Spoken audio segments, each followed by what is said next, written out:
All right, we're live. Oh yes, oh yes. You're less than a week away from launch. How are you feeling as far as are things pretty much in place? Or are you worried about it right now? Most things are in place. We have a few things that we're figuring out, but we're here this morning figuring them out, and then we'll have 3 more days to get everything done. I think we'll be ready for launch Thursday. So it's Saturday and you're in here working. What are you trying to accomplish today? Today we're getting everything ready so that we can satisfy ourselves and everyone who's backing us up through this. We've been doing this here is our video check, and we've been getting all the systems going, all our programs running, making sure everything runs smoothly.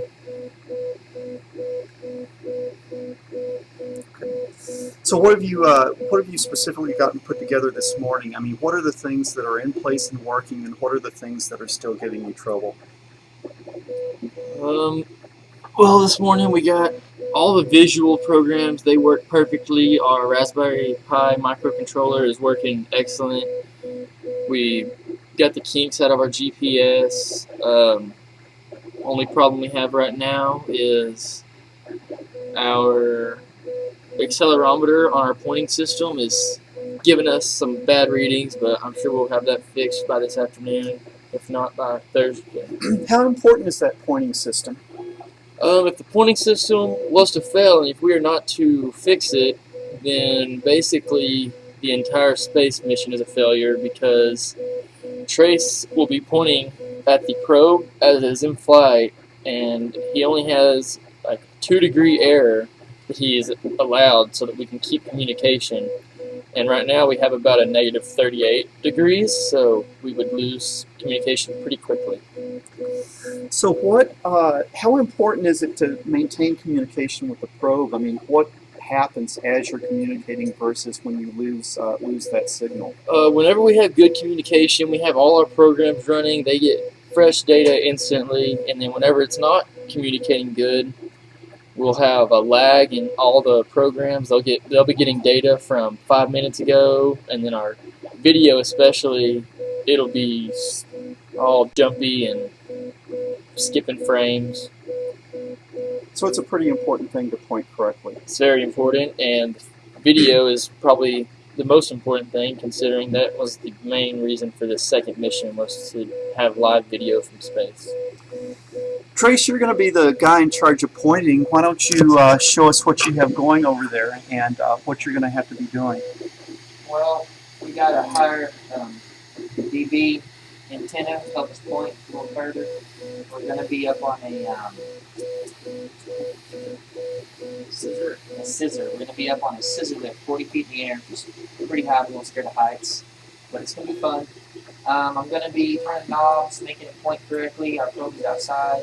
I will show you, but it sends a signal, and it catches what our probe is sending, and it pulls it back, and it sends it to all our programs, and then we have all our visuals, which are behind me, and then that's how we get our data. Without this, we would be nowhere.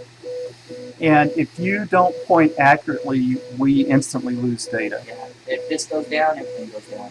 And once you go down, it's very hard to come back. I mean, it's a guess game. You have to gently turn a notch at a time until you catch the stream. Otherwise, it's a guessing game, and then after about 20 minutes, you're shut down. So there's a lot of pressure on you. Okay. You going to have anybody up there helping you point?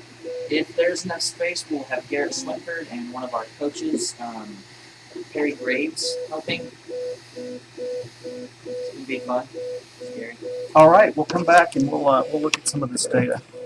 Should we show them some of the things that we'll be? Yeah, we're going to go through them. Yeah, no, I understand on launch day you're going to be broadcasting everything from this room live. Is that right? Yes, sir. We're going to have two of El Dorado's finest. We'll have a young Esmeralda and Ivy Kate helping us here in the mission control room so that our viewers will be blessed with what's going on. Okay, so you'll have some news coverage throughout. Let's look at some of the data that people might expect. Right now you actually have the probe fired up and idling on the ground. Is that right? Yes, sir. It is in the courtyard of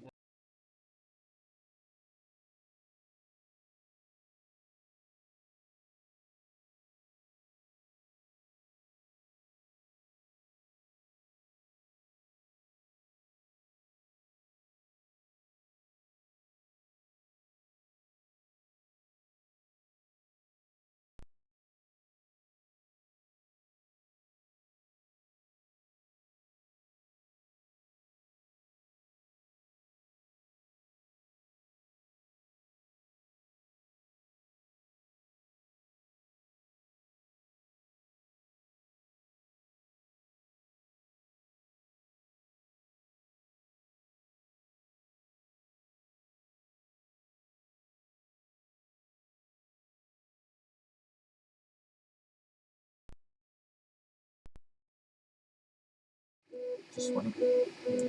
Okay. Tell us about this data in the upper left.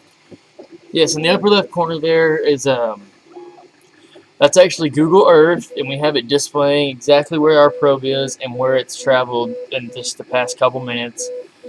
Our GPS that is on the probe sends us a lot of data. One of the items it sends us is a NEMA sentence. We put that NEMA sentence through our program, and it parses it into other stuff that goes into Goops, which Goops allows us to communicate to Google Earth, and it plots the path of the probe as it is in flight and right now as we're testing it. So right now it's just sitting on the ground, but you're saying on launch day you're going to be able to show in real time the position of the probe as it goes through its mission?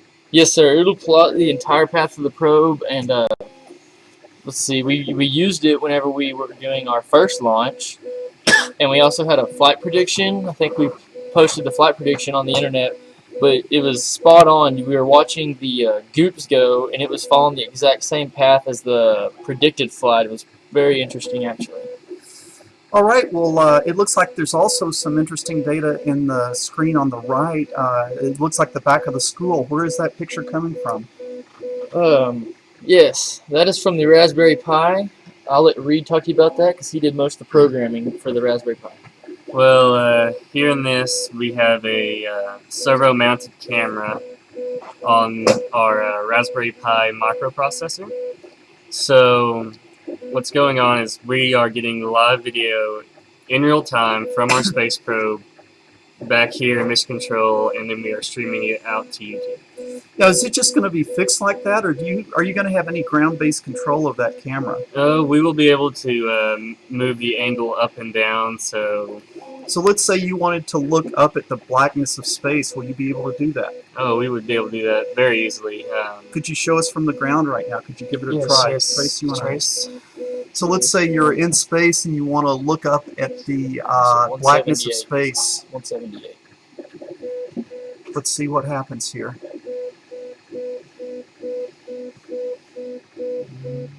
There we go. All right, so from a couple of commands in Mission Control, you were able to point up at the space.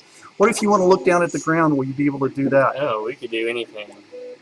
You could look anywhere you want. Okay, so you're looking down at the ground. All right, so There you go. okay, sitting on the concrete. On launch day, that'll be more interesting, right? That'll be. It'll be a little more interesting on We launch hope day. so. We hope so. Yes. So pointing it straight out again.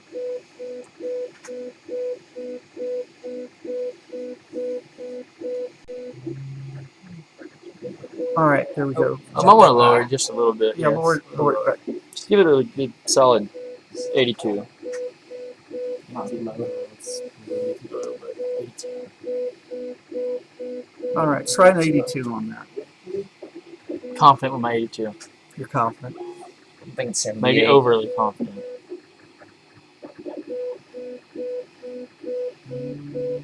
Still overly confident.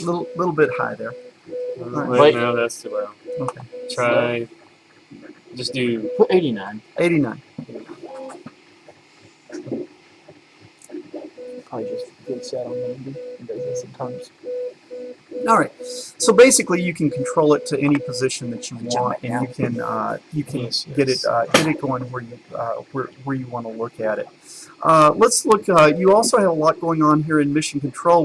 We're sitting in the back of Mission Control. Let's look at the front end of Mission Control and tell us a little bit what we see up here. These are all of our visual images here. These will be all our visual images. As you can see, we have our signal strength on the right there. It's the closest screen to us. We're getting 69 dB, 68 dB. On the far left, I don't know if you can read clearly, it says that we have 8 satellites. We have the speed, the horizontal speed, the vertical ascent rate, a 9-axis there in the left second computer. Very interesting updates all throughout the classroom. So you'll be having a lot of data come in. This is live data right now, right? It's just the probe is on the ground idling. Yes, sir. This is live data from the probe being sent into the classroom through the antenna system.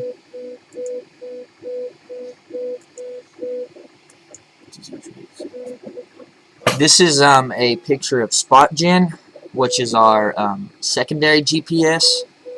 It is how we find it once we lose telemetry. It is also connected with Google Earth, and every 10 minutes it sends us a very, very specific data point, which is spot on.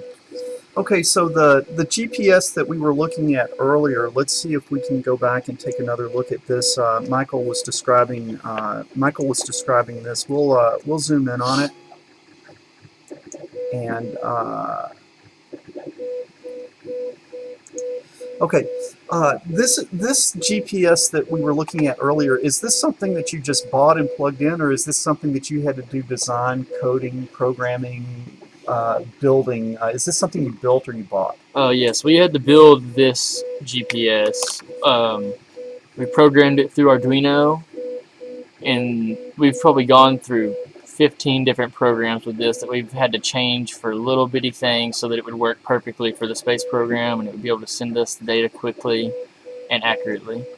All right, but then just to make sure, you said you have 2 backup GPSs, is that right? Yes, sir. On the space probe we have the SpotGen, which we bought, and it's for emergencies. It sends every 10 minutes, like Trey said, and it is the most precise location that we have. And then there's also a backup flight computer on the probe that just all it has is the GPS and an altimeter, and that's all it does the entire time. Okay. Well, what is different about Goops? With the SpotGen, you're guaranteed to get a signal because it's communicating through what? It's communicating through a satellite. So basically, as long as it's under 60,000 feet, which is where the government shuts off your satellites, you're going to get your GPS location. To where our satellite that we programmed, you have to get a fix, and it's very complicated. All right. And so, Trace, you're the guy that's going to be kind of put this SpotGen in place. How confident are you that we'll be able to retrieve this package with the SpotGen? Well, our first launch, once it hit about 60,000 feet, it stopped sending us data points, and we were a little scared at first, but once it came back down, we got all our missing ones, and it worked perfectly, so I'm pretty confident with this one. You're feeling good about getting the package back? Yes, sir. You've got a lot riding on finding that package, right? That's probably the second most important part. You spent a year putting this thing together, and I know that you want it back. Let's look at some of these individual data streams that you have coming off the package right now. And Reed, maybe you would tell us about this. What is this data that we're looking at coming from the package? This right here is one of our barometers. It's a visual representation of our barometer. It shows the atmospheric pressure in pascals. So as you go up higher through the atmosphere, your pressure should get lower. So usually at sea level, you have about a little bit more than this. Since we are a little higher than sea level, about half a mile, so we've got a little lower than what the normal atmospheric pressure is. But yes, as we go through space, we should see this number lower, and using this number, we can calculate our altitude of our space probe. Again, was this something that you just bought and stuck on there, or was this something you had to design, build, program, all of that? Oh, we had to program all this stuff up completely ourselves. This is hooked up to a Arduino. This is a sensor hooked up to an Arduino microprocessor. A lot of programming went into this. A whole lot of stuff went into making this thing work. Looks like it's working very well. You've got some other sensors here. I'm seeing one that says G-force. What are you intending to measure the G-force? Are you expecting big G's on this? Yes, we are.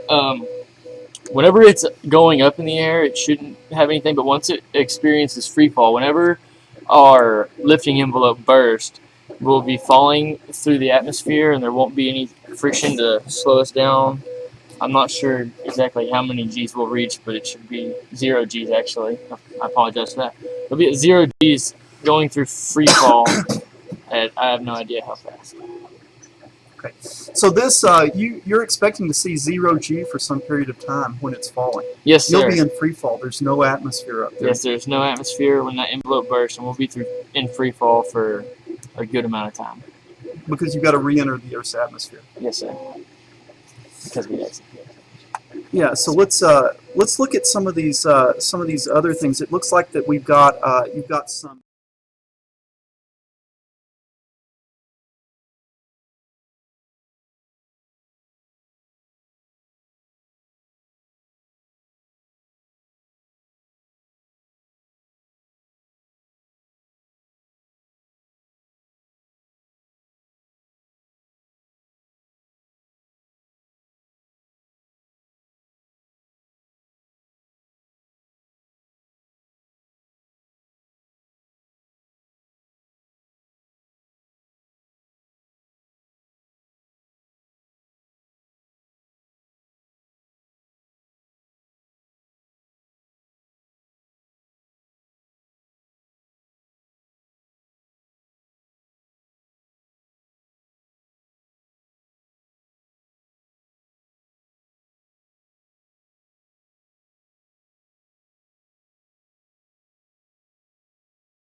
Information about the orientation of the platform.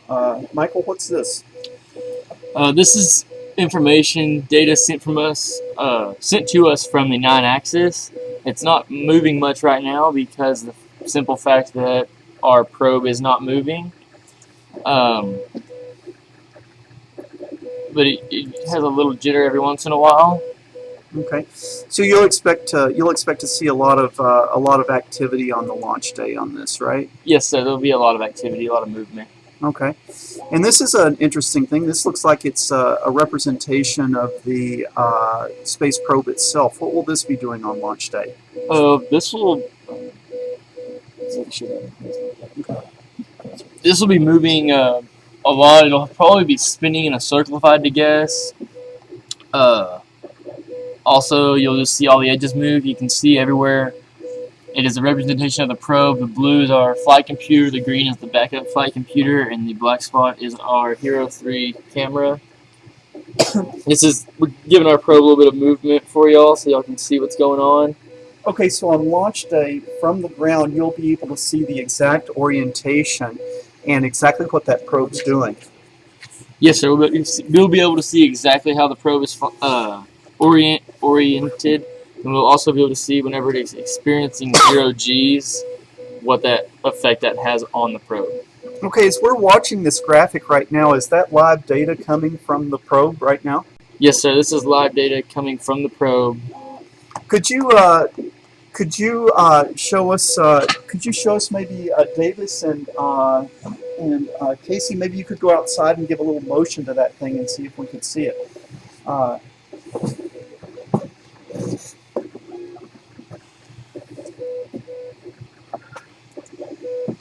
It's not facing that.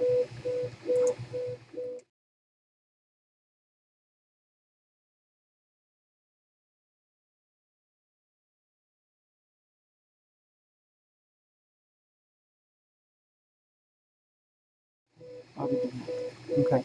All right. So it looks like they are moving it around a little bit. Okay. Let's call them on the radio. Okay, Davis, tilt it up. On its end? Yeah. Okay. Put it back flat.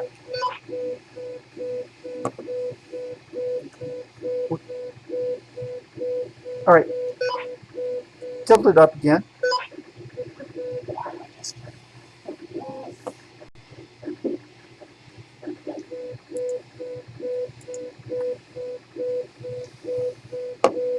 Back flat?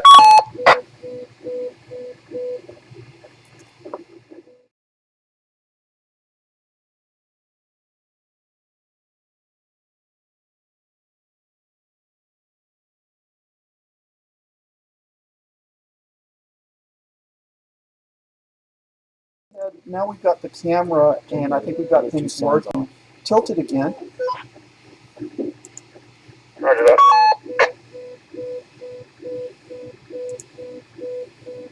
Okay, put it back flat. Okay, you can come on back in. Okay, Michael, so it looks like as they go out there and move the probe around that your 9-axis system is working flawlessly, and also you can see the video spinning around as that happens. Yes, sir. It shows everything is working great. Okay. Sounds like you've got some stuff going on. Let's see, Davis, it sounds like you've got some stuff going on with the 3D printer. How is that going? Right now it's going all right. Is it printing properly? Well, a couple of things fell down, but it's recovering Okay. at least. Tell us what you got going there. Right now we've got a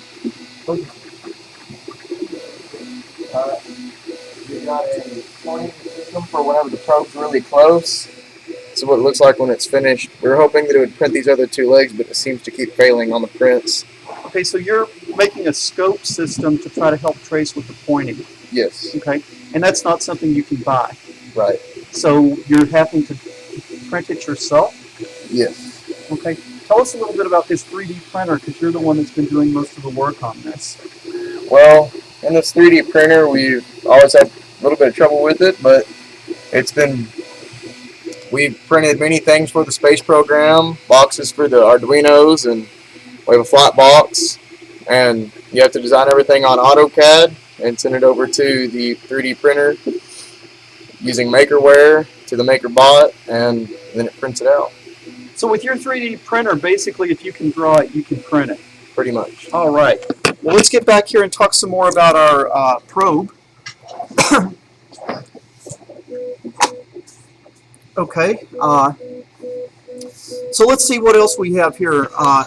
It looks like that we have got some data here reporting the temperature of the capsule. It's a pretty cool day outside, about 70 degrees, but you're reporting 125 degrees in the capsule. What's going on? Yes, sir. Trace created a box for us on a 3D printer, and our thermometer is doing is getting that temperature, sending it back to us, and we're parsing it, putting it into this file. You can see that the box keeps it at 125 degrees currently. This is good because while it's going through space, it'll be quite chilly, which means we need our components to stay warm so that they do not, and our batteries and all that to stay pretty warm so that they do not die quickly on us. So 125 degrees on the ground, while you might be alarmed by that, you're saying that's a good thing because you'll need that temperature when you get at 90, 100, 120,000 feet. Yes, sir. Like, for instance, in our previous launch, I think we got our coldest temperature we recorded was, I want to say, negative 43. So, and we're going to be going even higher this time, so I'm not sure how cold it'll be, but we want to keep everything warm and working properly. So you might get 60, 70 degrees below zero when you're at the Yes, peak sir. of the flight. We expect to be around 60 or 70 below zero. So that's the capsule temperature. It looks like that you're also reporting a free space temperature. Tell us about that.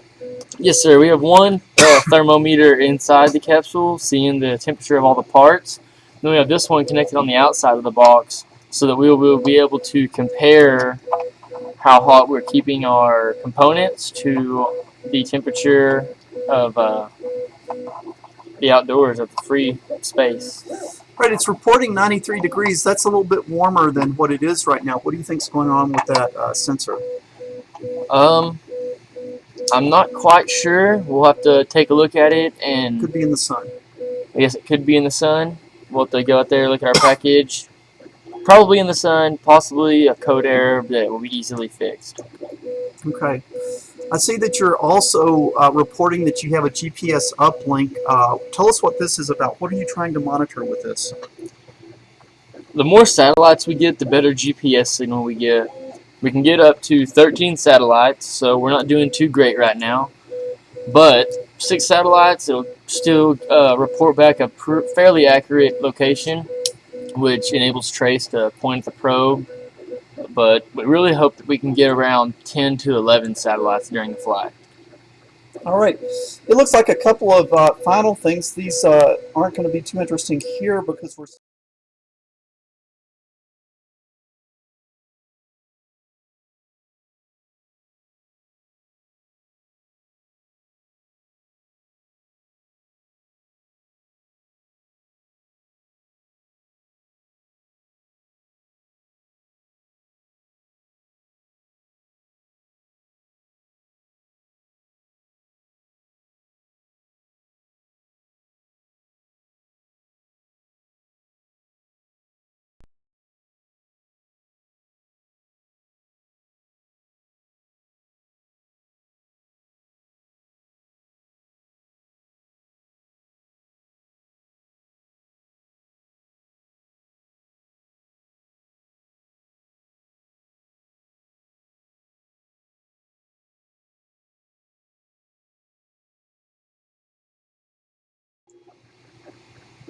So it looks like we're still working through this software, so you've lost us a few times on audio. We apologize. On launch day, we're sure that we'll have this stuff working. We're shaking out a few bugs, but vertical ascent rate, this is going to tell us what? This will tell us how fast our probe is going up, how fast it's ascending into the upper atmosphere. We should see around 4 to 6 throughout the main course of the flight. 4 to 6 meters per second. All right. Now let me ask you on this. Are you just letting this thing go and shooting in the dark, or do you actually have a pretty good idea where the thing is going to land? We have a pretty good idea where the thing is going to land, and it's only going to get more accurate every day. We ran a flight prediction, and it has us landing just under Brownwood, just south of Brownwood. It looks like this is your flight prediction on the screen now. Tell us a little bit about it. Okay, well, we put in what our ascent rate is, which we had to calculate using the weight of our probe and the amount of helium that we'll be putting in our probe. So we gave it the ascent rate, and we told it what time we would be launching and the date. And this program actually does the rest for us. It'll show us where the balloon bursts, which is the little red spot on the screen you can see, and then it shows us where it lands, which is the green dot that's there southwest of Brownwood. Looking at your landing spot, it seems like that you are getting pretty close to both Lake Brownwood, and it looks like some sort of industrial cooling pools outside of Brownwood. Are you worried at all about the potential of landing in one of those bodies of water? Slightly worried about landing in one of those bodies of water. Yes, the only good thing that could come out of that is if it landed in Lake Brownwood, we could go swimming and hang out there at some docks with some random people. To swim for it, huh? Yes, sir. Okay, so where did your first probe land? Our first probe landed just north of Mason. It was pretty on with what our actual flight prediction was. It landed at the Liston's place in like a 30-foot tall tree, which we had to yank it down from that, so that was fun. Okay. So you're less than a week away from launch. How are you feeling about the launch? How confident are you? What are your biggest concerns right now? Oh, I feel like this one's going to work pretty well. We've got everything working as good as it can right now. There's a couple of glitches here and there, but it's no big deal. We've got a better antenna so we can maintain telemetry longer. We have a live video feed, which is good, and we have so many new components on there. It's just going to make this flight a lot better than our last flight. So how's your senior year been? How has this been as far as a project? Is this did you expect to do this much this year? No, the beginning of the year, I never thought that we could get this much done. This has been a pretty good project, pretty good senior year. Wouldn't have wanted to do anything else other than this. Michael, how about you? What has your experience been on the project? Oh, yes, it's been very thrilling at the beginning of the year. I will admit, I did not expect all of this to be as great as it is. Did not expect us to be as successful as we have become. And it's been a lot of fun. It's a lot better than taking any other class. Trace, you're losing two pretty important members of your team. Are you guys going to be able to pull this off next year without Reed and Michael? Yes, we'll be able to pull this off. I'm gaining quite a few freshmen and sophomores, and they are a great asset. And I have two behind me. These are two freshmen that are becoming sophomores. I have Davis Hutto on my right and KC Shipman on my left. And we plan on doing a little bit of the Eagle.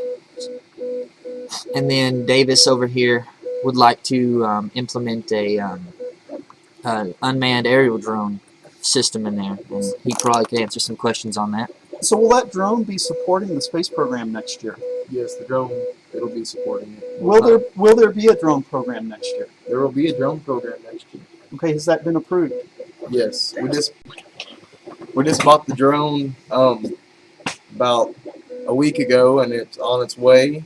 Should be about another week before we get the drone. We got it approved through Mr. Gibson, the principal, and we also went through the sheriff's department. They said they could implement it into their.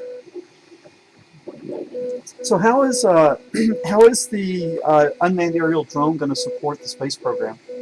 We'll have live feed from and live aerial feed for the launch, and maybe possible feed for the recovery. So this drone could actually help you recover it when you have that final location. That drone can go in and help guide the chase crew to the location of the landing zone. Yes. So we're expecting even bigger and better things next year. Yes. Okay, well, guys, I know you have a lot of work to do this afternoon to get ready for Thursday's launch. So we appreciate you taking time to talk to us, and we look forward to another live broadcast on Thursday. Any final words you'd like to say, Michael? Well, I think that's all. Hopefully, everyone here will be sticking around to be with us on our launch Thursday, and they will also watch the YouTube channel. That way, Esme and Ivy get their fill in, and everyone can be part of this. Okay, thanks, guys.